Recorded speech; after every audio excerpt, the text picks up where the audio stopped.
both of these teams getting ready.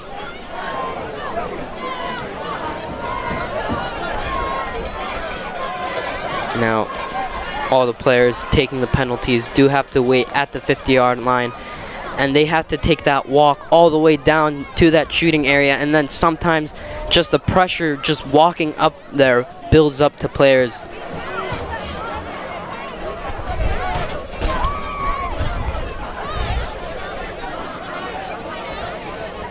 Now refs are getting in position. See, Hunter and Central is going to have the first crack at the penalties.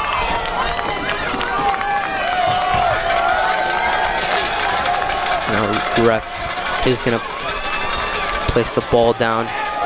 And coming up first is Martin Menendez. Now Martin Menendez just looking at that ground, and he's determined. You can already tell he's got a spot selected. Martin Menendez.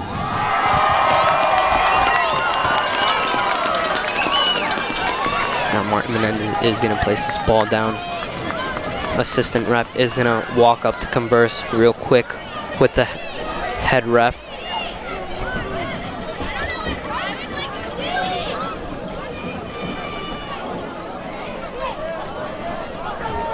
Now Nick Levy in between the bars. Martin Menendez runs up and he scores the first one.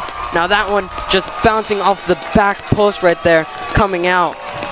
Now it kind of seemed like he missed that one. Martin Menendez executing the penalty well, putting it in the bottom corner. I see the replay here. He's putting this ball directly in the back left. As he hits the back pole and comes directly out. Still good for the penalty kick. Honestly, I think it's going to be beneficial for Hunter and Central to go first. If they make their penalty kicks, it's going to be putting the pressure on the Minutemen to convert on theirs. Now Dan Mekadon is in goal, and taking the first penalty kick is Jake Logar. Jake Logar scoring that free kick in the first half. Logar running up, and Dan Mekadon stops it. What a wonderful save here by Mekadon. And Logar upset. Now he's going to have the walk of shame going back to his team. Right there, Mekadon just reading that perfectly. Now great job by Mekadon, diving in the right way and then just reacting. Now I see the pressure. This is all on the Minutemen here. Their goalie needs to get the next 4 stops. Now Aiden Cook running up, and he strikes it and puts it in the back of the net for the Red Devils. Now the Red Devils just leading by 1 in penalties. Aiden Cook doing a great job. Cook, as we mentioned before, hit the game winner, able to convert here. And right here, you see this keeper, and he starts running towards the left side a little bit early.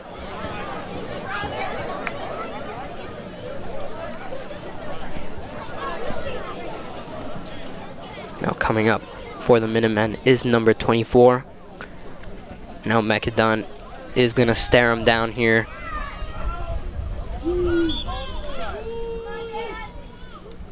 Will McCusker. McCusker takes a shot, and he puts it in the back of the net. You see there Dan Mekadon, he didn't want to try to lean anyway, but he did fall, almost reaching out and able to stop that penalty. All right there, great job. He seems like he did get a touch to that, dives the right way, but it wasn't enough to stop that penalty. It's tough. He has that slight hesitation because you don't want to guess wrong. Now coming up is Josh Bordwick, and Josh Bordwick, as I mentioned earlier, he practices his penalties over and over again, and he's got all of this perfected, just his run up and executing penalties. And penalties not something you do often, but you want to practice so you have them when you need them. Josh Bordwick always does that body feint while taking his penalties. Now Bordwick running up for the shot. Body feint here, and he scores for the Red Devils. Now Bordwick running that body feint to perfection. Now Bordwick running back, and it seems like there is some disapproval by the refs on the sidelines, and they are conversing. And you have to wonder, we're looking at the replay here ourselves, and the biggest thing we need to look at is, does Bordwick forward momentum stop? From this replay, it doesn't look like it to me, but the refs, they're going to converse.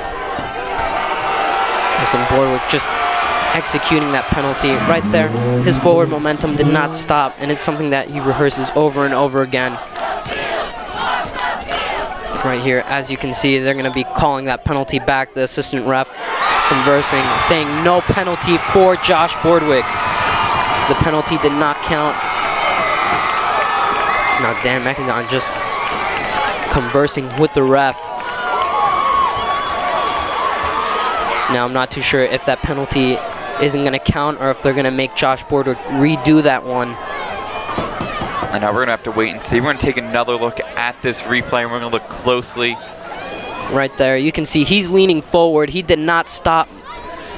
And right there, he just puts it in the back of the net. Well executed penalty. And right there, I'm not too sure. You see the assistant ref. He wasn't even looking at him. So why is he making the call? And stuff, because we're looking at it, see Josh Borwick, while his legs do stop, he does a good job keeping his body going forward. Now look at the assistant ref right there, just looking at the keeper. And he's the one that talked to the head ref, calling that back. See, Josh Borwick doesn't lose forward momentum. Leans forward.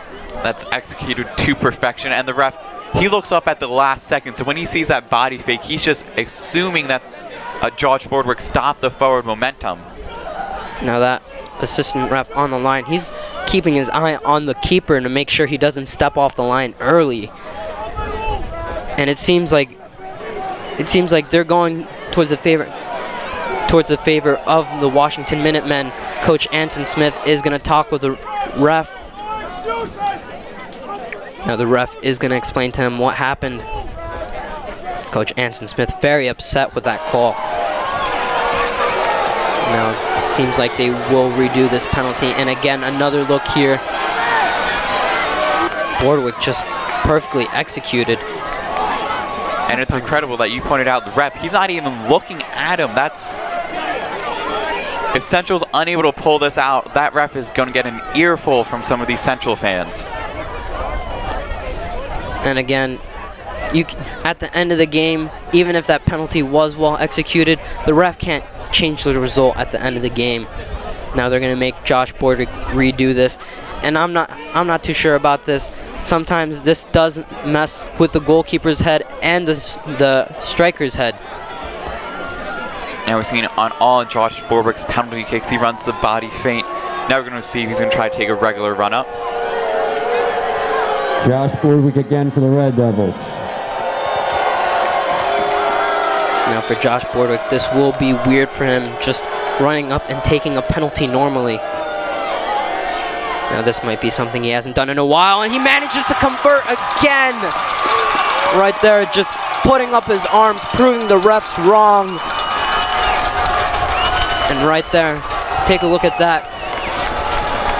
Levi just, you can see he already starts moving to the other side. Josh Borwick putting it right in the bottom corner of the net. No way, even if the keeper did guess it, he wouldn't have gotten to that. And now we've seen on all three of Hunter and Central's penalty kicks, Levi, he's guessing left, the Red Devils going the opposite direction. Now Chad Yates is going to be taking the penalty here for the Minutemen.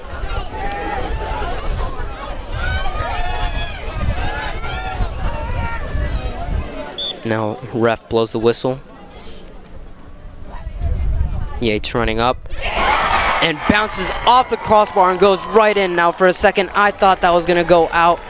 Perfectly executed penalty. And now we see here he bounces it off the bottom of the crossbar and in. Now right there, that is such a well taken penalty.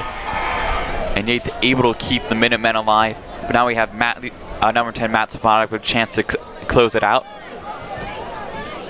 Now Slobodnik just needs to convert right here to win the game for the Red Devils. He takes a shot and stopped by the keeper. Now Nick Levi, the superhero so far, keeping the Minutemen in this game. And on the first thing, as I was saying before, Levi gets left. This time he even does a head fake left and ends up going right. That might get in the mind of Matthew Slobodnik as the save comes by Levi. That's going to be on Dan Mekadon if he's able to get the stop here. Now Slobodnik very upset, and he's such a well-rounded player, and I don't think he should beat himself up because he's had such an outstanding season so far, and he's such a great player, and he can't say he's a horrible player just for missing this important penalty.